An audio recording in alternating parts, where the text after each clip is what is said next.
Hello and welcome to Love Being Outdoors. My name's Kieran and today you're joining me as we take on the Hangers Way. This is a 21-mile trail running from Alton to Queen Elizabeth Country Park across the wooded hills of the South Downs, or the Hangers as they're called. We're going to see a lot of wildlife along the way, including a run-in with 3 fox cubs, lots of historic churches and some amazing views. So get yourself comfy and enjoy the walk. The trail starts at Alton train station. It's got direct lines to London and well connected across the south. And we're off. So I'm just leaving Alton train station, which is actually the start point for the Hangers Way. So for the next 21 miles, I'll be able to follow those way markers. And it'll take me all the way to Queen Elizabeth Country Park, just on the other side of Petersfield, across the South Downs. I'm actually really looking forward to this walk. It's meant to be one of the nicer walks in the South Downs. Some good views, across the road. Some good views, lots of wildlife hopefully, some really interesting places. Alton itself is an incredible place with a lot of history. And actually, as I say that, we're walking underneath this bridge now, which says the Watercress Line on it. And that is the name of the steam railway that runs here from Alton as a sort of celebration of the agricultural history. But the town itself is hundreds of years old. And there's lots of history as to the origins of the name and all sorts, which we'll come on to in a minute. Just got to work out my bearings and where I'm going.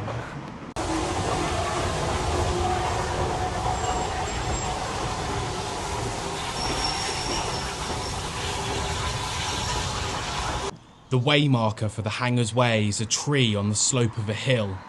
Following these would keep me in the right direction.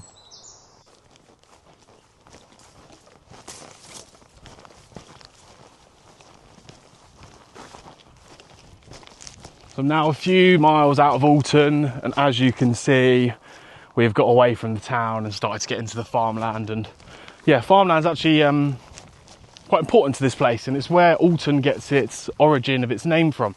So the Saxon of Alton is meant to mean farmstead on the river, and we're right next to the River Way here, so that would actually make a lot of sense. But the history of this place goes back thousands of years. They found flint stone tools in the area, which suggests, you know, people living here and working the land, living off the river for thousands of years. But in Roman Britain is when we start to see this place take off. And there was a road that used to link Winchester and London, a Roman road that used to link the two, both very important places in Roman Britain. So it would make sense that you'd need somewhere sort of fairly important to stop off in the middle. But then in the Saxon and sort of Norman times, this place really flourished as a market town and started to grow in inhabitants and population and passing through traffic. So from there onwards is where we start to see this place really grow. And from there, in those medieval markets, you then have a couple 100-year gap, and we started to get into the English Civil War. And actually one of the churches in Alton, St Lawrence's, is a Norman church, but it's known to have some bullet holes and other scars and wounds from the Civil War fights that went on in the area. Unfortunately, I didn't walk past. They were sort of in the opposite direction, but yeah, kind of wish I had gone now. I'm getting excited talking about it, but yeah, lots of history in the area and really, really interesting place. But it's nice to now be walking through this sort of South Downs farmland, and we'll see a lot of this on this walk, as well as treed areas. So the name Hangers Way actually comes from hangra, which is an Old English term for hill with trees atop, or wooded hill, essentially. And that's what the hangers are. So we'll be walking in and out of these different hills of the South Downs, in and around the woodlands and the forests that sort of atop them. And I'm hoping I'll get some views, but yeah, also don't mind the woodland anyway, so we'll see how it goes. Come on, buddy. Come on, buddy. Yeah.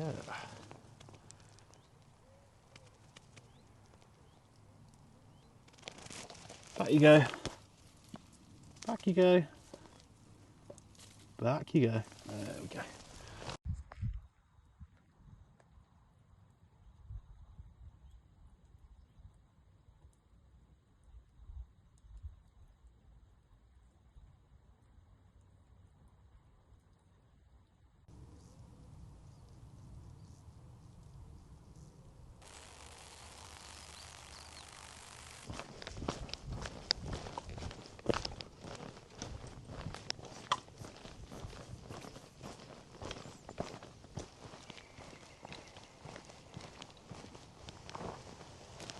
I have to say that so far the path's been really well waymarked. I just caught my finger in that gate. That really hurt. Ow, ow, ow, ow. Yeah, really well waymarked path. Hello, buddy. Just resting his face. Yeah, which is always good. It's quite nice not having to keep getting your phone out all the time and checking. Woodland covers just over 1/5 of the South Downs. A lot of it is classified as ancient woodland, meaning it's been continuously wooded since at least the 1600s.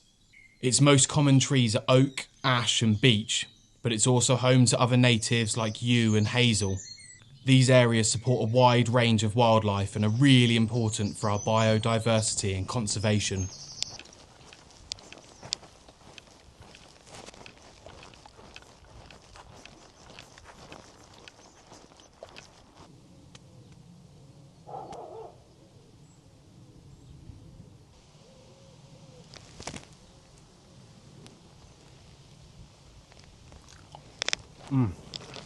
So sweet. Now in mid-July to sort of early August is the best time for blackberries. You'll start to see them going ripe now and turning that sort of dark colour. But this year's actually been quite funny because I have noticed they've come out a little bit earlier than I think than usual. When I'm part of some foraging groups on Facebook and Reddit and stuff, and there was quite a lot of other people saying the same thing. But yeah, plenty of blackberries out there for you now, so go out and go pick and enjoy a free snack rather than yeah, buying yourself some fruit at the shop.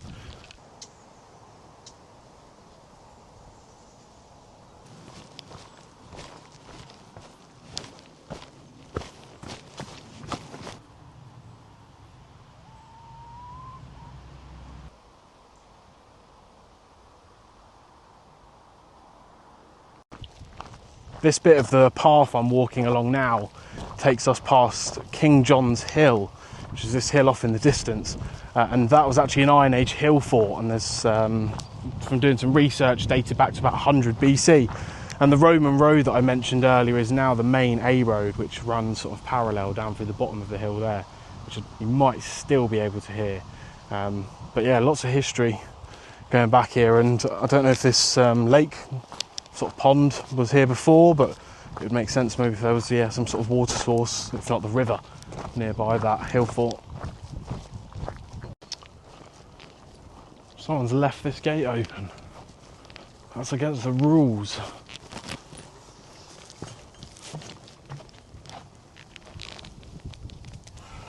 Oh, I kind of let them off, but alright, well, it doesn't actually lock, so yeah, I'll let you off, I suppose. As good as it'll get.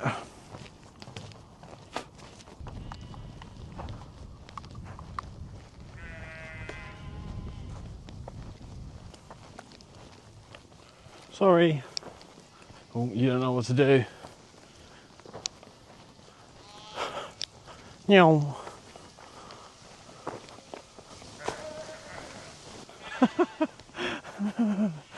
That last one was funny.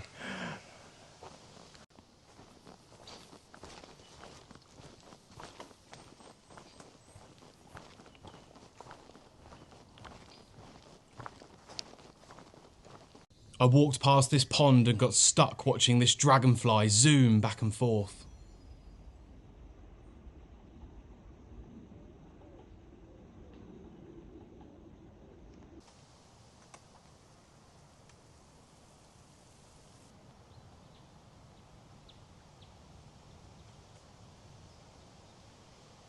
Late July is the start of our hazel season in the UK.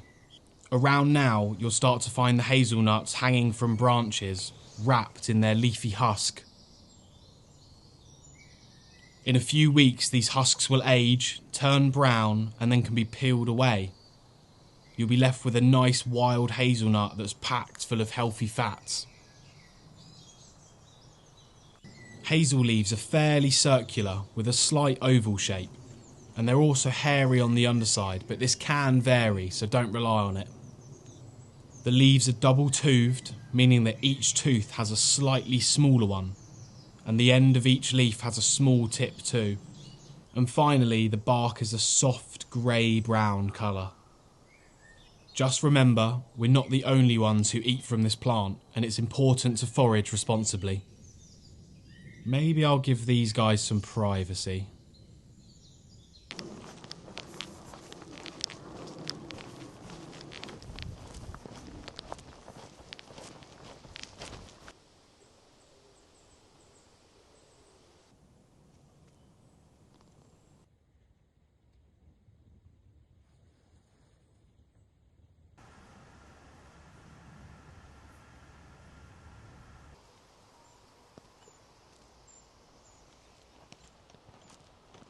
The trail now takes us through Selborne and past its impressive church, St Mary's.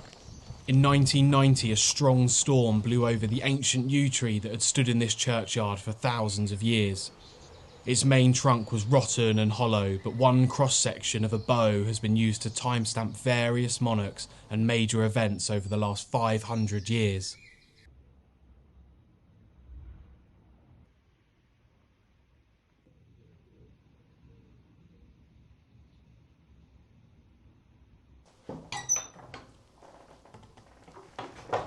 The church was just as impressive on the inside, with more of the yew tree wood atop of its font.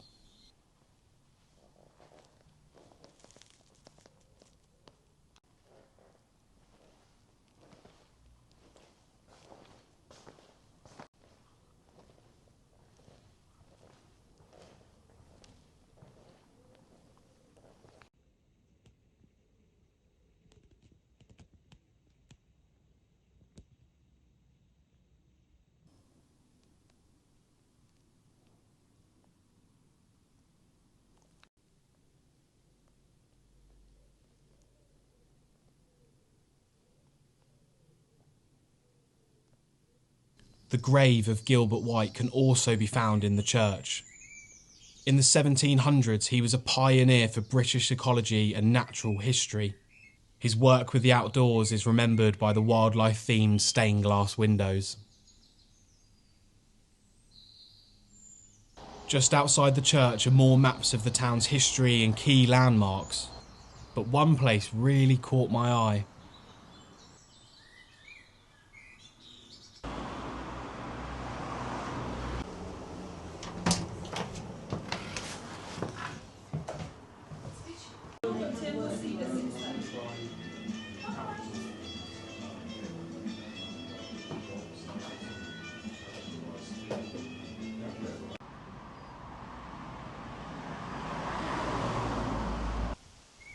Upon reaching Nor Hill, you start your journey through the best of the hangers. Here you walk along the hillside through the ancient woodland, catching views between the trees.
Hawkley is the next town on the trail and home to another beautiful church. St Peter and St Paul's Church was locked and I couldn't go in. Now normally I'd be pretty annoyed, but maybe this one was meant to be. Because just a few moments later I'd have an amazing encounter with 3 fox cubs.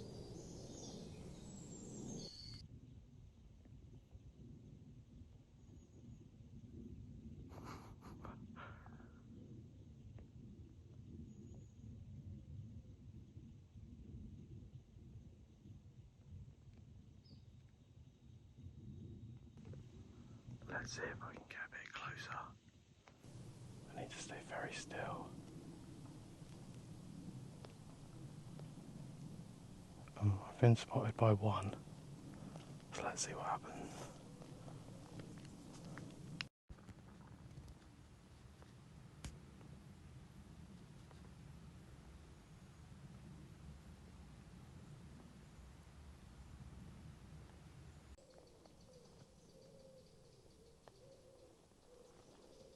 That was amazing. I just spent a few minutes just sort of watching them from a distance and seeing them practice stalking and playing with each other and attacking and jumping at each other. But that was great. I've always sort of seen foxes, but I've never seen that playful sort of side of them. And to see three of them, yeah, I wonder if they're young cubs or brothers and sisters. I don't know if adult foxes behave that way necessarily, but yeah, that was amazing. The one was doing like proper little flips. I was literally just saying to myself how I needed something sweet to get me through this last mile, but my food's all in my bag. And I've come across a plum tree. They look lovely and ripe.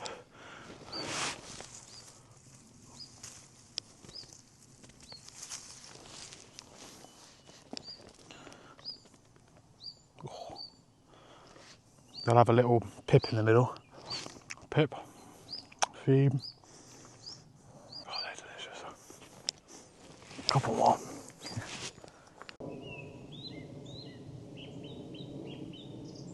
And that's it, I'm done for the day now. I've just stopped and put up the tent, just found a little place to pitch up. I am on a bit of a hill here, but I've put my head at the top, and what I'll do is I'll just put my bag down by my feet, which will sort of level out my bed a little bit. It's not the best camp spot in the world, haven't got a view unfortunately, but yeah, I did have a scout, just couldn't really find anywhere else that was better. But I'm going to be up early anyway, hopefully it's a nice sunrise and I'll be able to put the drone up as soon as it's light. So yeah, we'll see. I haven't got any hot dinner with me today, just a sandwich, so I can't really bother to show you that. It's not that great. So I guess I'll see you in the morning and we'll go from there.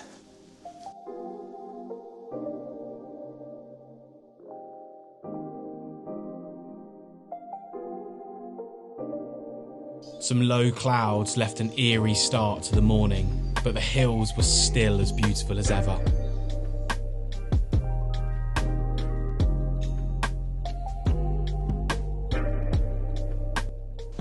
And good morning. It is, what is it now? 6:50. Leave no trace as always. Couldn't tell that I was there. Bit of a flat patch, but no rubbish, no litter, no disturbance.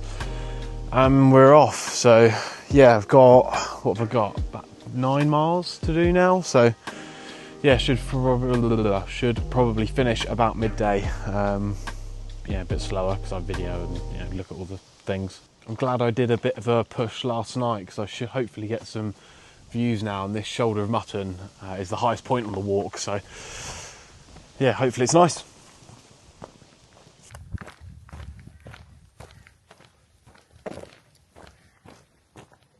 Ashford Hangers.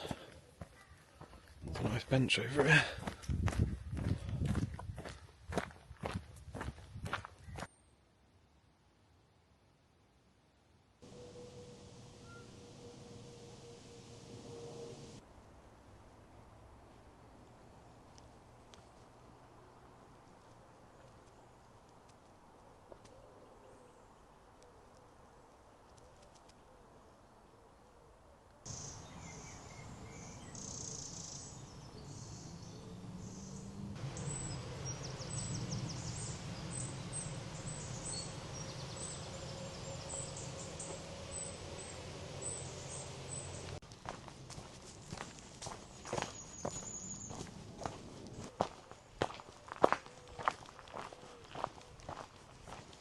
Sadly, that has seen better days.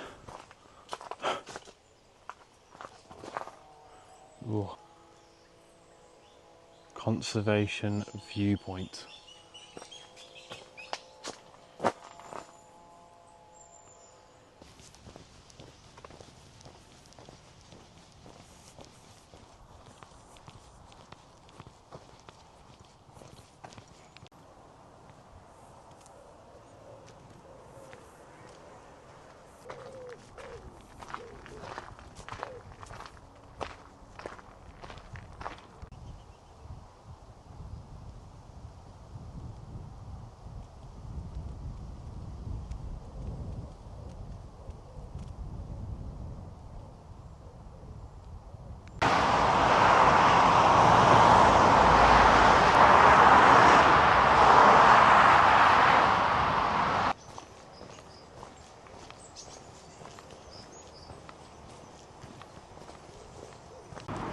nearly in Petersfield now. I'm just stopped in Lidl.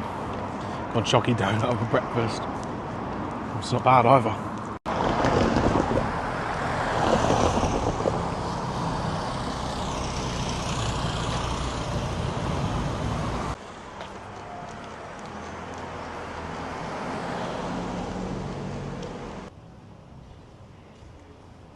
At the heart of Petersfield is its main town square.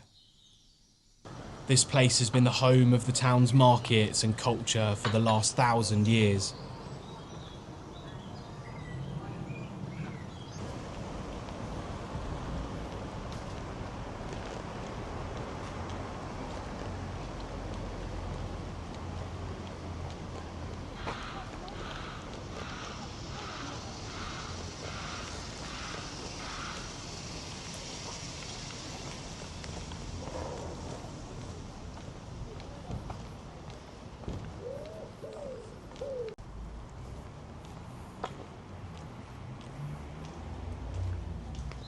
Sat next to the square is St. Peter's Church. In 2000, a major repair went underway here, which added new floors, lighting and facilities that allow the church to serve and support its community.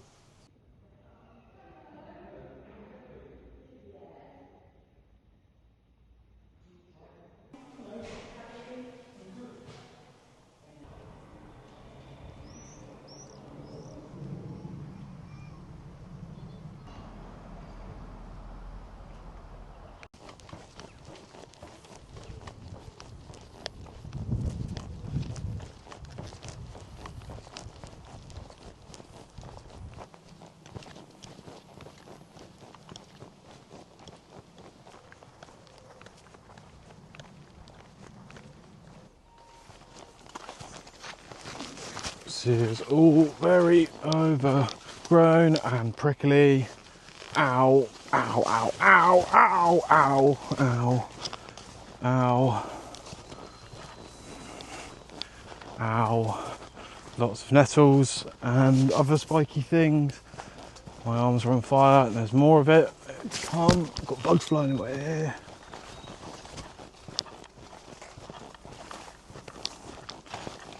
This is our last church on the walk. The Norman church of St Mary's that you see today was built between 1150 and 1200, but it was preceded by a smaller one that's listed in the Domesday Book of 1086. The low lighting in this church gave it a different atmosphere to the others we'd been in and added an extra level of peace. It certainly had my favourite of all the stained glass windows.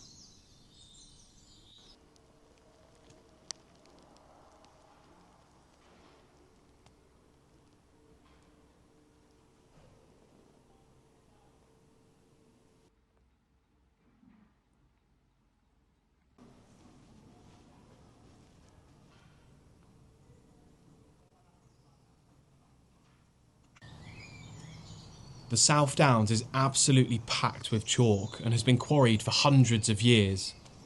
Here there are a few small trails tipping a hat at the heritage.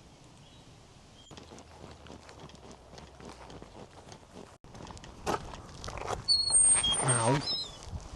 Spiky on my head.